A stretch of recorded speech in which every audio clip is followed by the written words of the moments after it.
Sir नमस्कार आपणकर एत असुस्थता भितर भी आपण आमको समय देइछन्ती सेतिपई आपनको धन्यवाद। मन पड़े से पिलादिन कथा से केते दिन बीते थे आपण ये तो सब जीवन स्मृति मुझे क्लास 9 रे पढ़ुली श्रीकृष्ण एकाडेमी से मोर गोटे शिशु कविता प्रजातंत्र मीना बजार छपाई एवं से जो कविता सेटा आम गाँव रे गोटे चहल पकेला से कवितार ना थिला गाँ टाउटर जड़े मोर अभिभावक होई दादा हिसाब हे सी तो भाविले यहीटा मुझे लक्ष्य कर लिखी एवं से गाँव रे निशा बसला बापा जान नथिले जे मु कविता लेखा लेखी करछु क्लास 9 से जहाँ जी निज उपर को नेले से प्रसंग से कहले एटा विभु जानी शुणिक मत बदनाम करने लिखी मुझे बुझेली से बुझे ना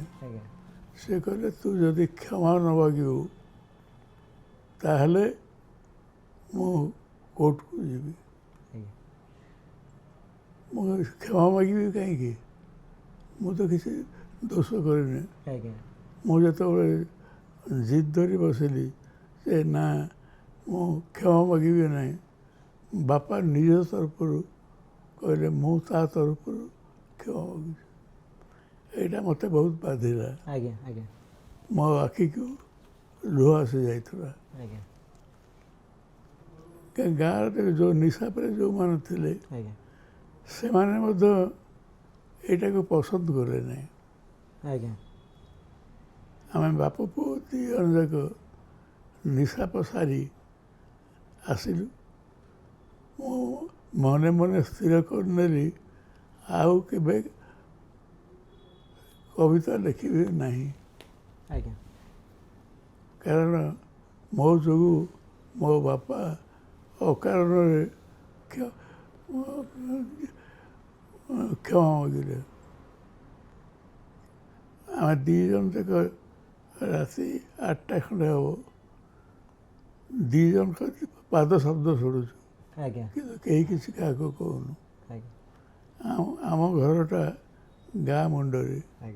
गाँ पाखे भी गोटे आपनकर पोखरी अच्छी हाँ से पोखरी तुठे बापा कह तो जा लिखीचु ठीक कर ठीक लिखीचु तो आहरी लिखी जा इसे चिंता करना या कहीकि से जो एंडी चादरटा घोड़ी देते सेटा आनी मत घोड़े देते से तो बापा तो क्षमा मागिले मो आखि को लुह आसीला किंतु ये प्रकृत में मु कांदी पकईली प्रकृत में कांदी पकईले से बापा से कथा शुणी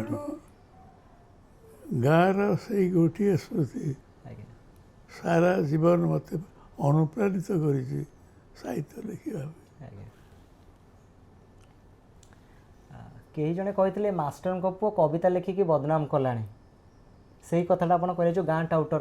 कविताटा को लेकिन तापर केमती है आप उपन्यास को केमती आसिले कहीं उपन्यास को बाछिले साहित्य मोर प्रवृत्ति नाला किंतु यही गोटे घटना बापांकर प्रोत्साहन